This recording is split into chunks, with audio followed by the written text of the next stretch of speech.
Coucou tout le monde et bienvenue dans ma boîte à scrap. Alors aujourd'hui, je suis très contente de vous retrouver avec cette nouvelle EasyBox qui est particulièrement belle.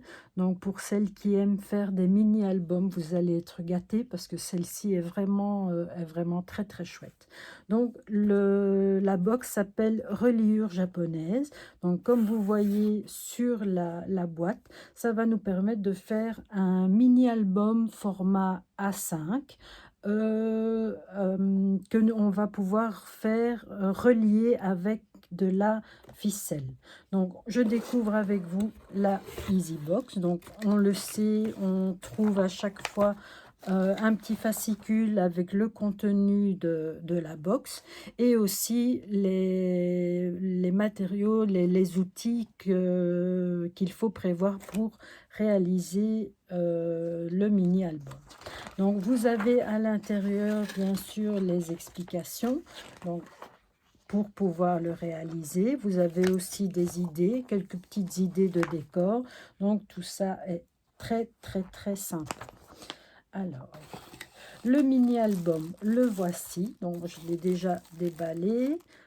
Alors, il y a plus ou moins une dizaine de pages. Donc, format A5, c'est, je pense, 15, 14 ou 15, 14 et demi sur 21. Donc, on va dire que c'est la moitié de la page ici. Comme ça, vous avez une idée de la taille du mini-album. Donc, les pages et les couvertures ont déjà les petits trous. Donc, ça, c'est déjà quelque chose qu'on ne devra pas faire. Et vous avez également la petite rainure de pliage donc, qui est déjà faite. Donc, il n'y a plus qu'à mettre les photos, les décors et relier. Et c'est fini. Vous pouvez ainsi l'offrir ou vous faire plaisir en le gardant dans votre petite collection de mini-albums. Alors, je m'étais dit que avec tout ça, ben, c'est bien, mais vous n'êtes pas obligé, bien sûr, d'utiliser toutes les pages. Vous pouvez en utiliser quelques-unes. Et vous pouvez bien évidemment en rajouter aussi. Alors pour en rajouter, il y a il y a juste un petit souci, c'est comment je fais les petits trous. En fait, j'y ai pensé vite, tout simplement. Je vais vous montrer comment moi je vais procéder. Donc j'ai gardé la couverture pour me faire un brouillon pour plus tard. Donc ici, j'ai pris une chute de papier, peu importe la couleur. Donc ici, j'avais du bleu nuit, donc j'ai pris du bleu nuit.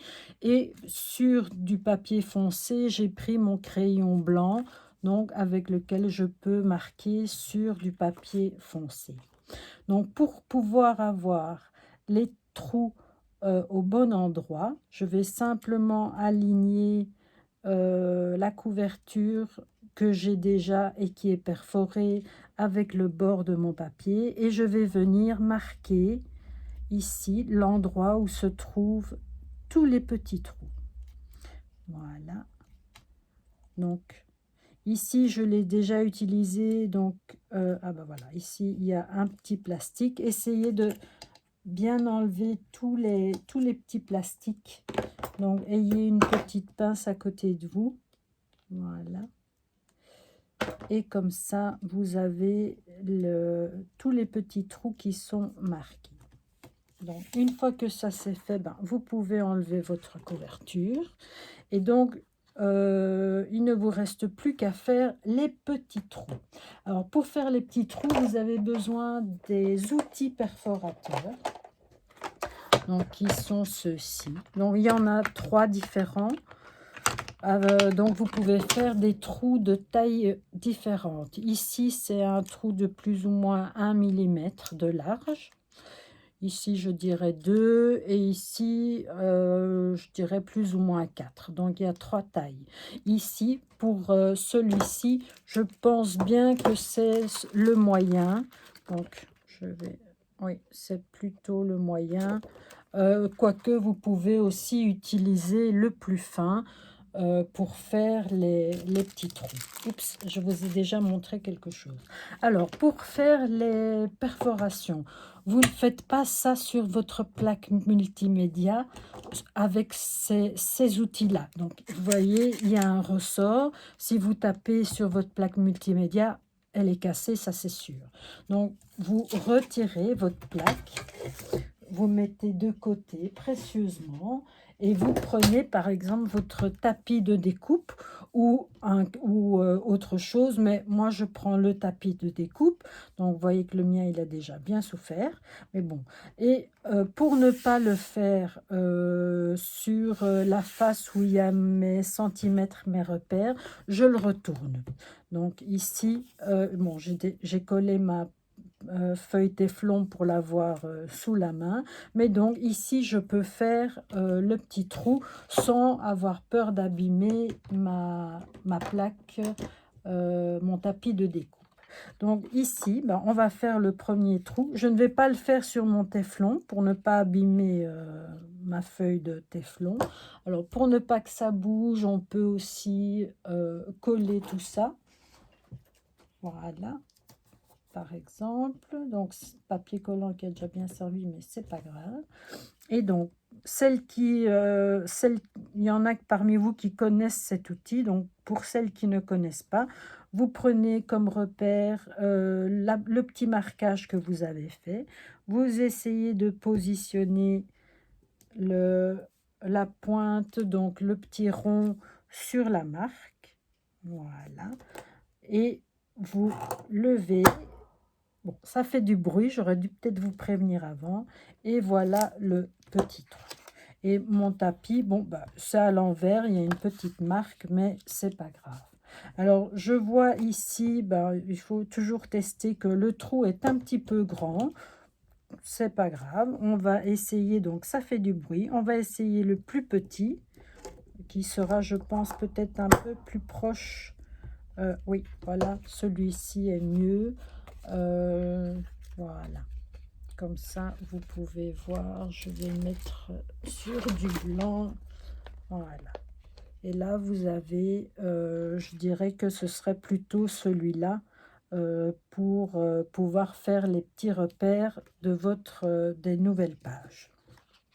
Donc, vous en faites un que vous avez en brouillon. Comme ça, vous pouvez, si vous voulez rajouter des pages, ben, vous avez déjà votre marquage. Il n'y aura plus qu'à refaire les traits pour les pages suivantes. Voilà qui est fait. Et donc, je reprends ma plaque multimédia ici. Hop. Voilà. Donc, on revient à notre EasyBox. Donc, vous avez déjà vu le magnifique tampon diamant avec le végétation. Donc, avec un très joli feuillage. Voilà. Alors, je vous avais fait un petit tampon, mais je le trouverai plus tard. Donc, vous avez également dans la boîte la Stazone flocon de neige, donc qui est blanche, qui va donc l'avantage de cette encre-ci, c'est que vous pouvez faire des impressions, par exemple, sur la couverture. Donc, chose qu'on ne peut pas faire avec nos encreurs géants. L'encre n'adhère pas au plastique. Donc, par contre, la Stazone, bien, donc aussi bien la blanche que la noire. Alors, ici, je vous ai fait un petit tamponnage sur du papier bleu nuit pour que vous voyez à quoi ça donne. Donc, les traits sont très très fins, c'est très joli. Voilà. Vous avez aussi la ficelle argentée, donc qui est fournie dans la EasyBox. Donc, voilà. Je pense que vous en aviez déjà... on en avait déjà à Noël, je crois, je ne suis pas sûre, mais donc voilà la ficelle, comme ceci. On a aussi des petites, des jolies figurines silhouettes aussi, thème végétation. Donc, vous pouvez utiliser telles quelles. Donc, soit vous pouvez les colorer avec soit des Gansai Tambi, soit de l'encre, soit du foil pour celles qui ont la GoPress. Donc, le foil, c'est ceci. Donc, ici, j'ai justement travaillé aujourd'hui le foil. Donc, c'est les petites pellicules dorées que nous avons, que vous trouverez aussi dans le catalogue avec les différentes couleurs. Donc, il y a aussi une feuille format A4 cartonné noir, donc pour les décors. On voit que ça peut faire une jolie superposition. Voilà. Et on a également un paquet de papier format A4 qui est juste magnifique aussi. Voilà. Et alors, donc, il y a deux couleurs. Donc ici, les motifs sont imprimés une fois en foncé et une fois en clair. Donc ici, on a le même imprimé, mais en deux couleurs différentes. Et on a aussi l'autre côté. Voilà. Avec aussi le même imprimé, mais de couleurs différentes. Donc, je ne sais pas si vous voyez, mais le papier est vraiment super beau. Voilà, ça rappelle un petit peu le thème tropical qu'on a eu au début du mois. Mais bon, c'est très joli, ça change un petit peu, c'est un peu plus neutre, donc c'est assez passe-partout. Donc voilà, c'est vraiment très très chouette pour faire des jolis décors. Vous pouvez aussi découper des parties de votre papier imprimé, pourquoi pas, tout comme vous pouvez prendre des parties des tampons. Vous n'êtes pas obligé de prendre tout le tampon. Donc, pour celles qui font des cartes, vous pouvez faire le tampon plusieurs fois sur le format de la carte, donc 10-15, et l'utiliser comme papier imprimé en fond de carte. Donc ça peut aussi donner un très joli effet. Et c'est une carte qui est vite fait, bien fait, pour faire plaisir. C'est toujours très très sympa. Voilà, donc ici la vidéo est terminée. J'espère que cette box vous a plu. Si vous avez des questions pour les petites choses que je vous ai montrées, n'hésitez pas à me contacter. Si vous souhaitez la commander aussi, n'hésitez pas à me contacter. Donc j'espère encore une fois que tout ça vous a plu. Je vous souhaite un bon scrap et je vous dis à bientôt. Merci.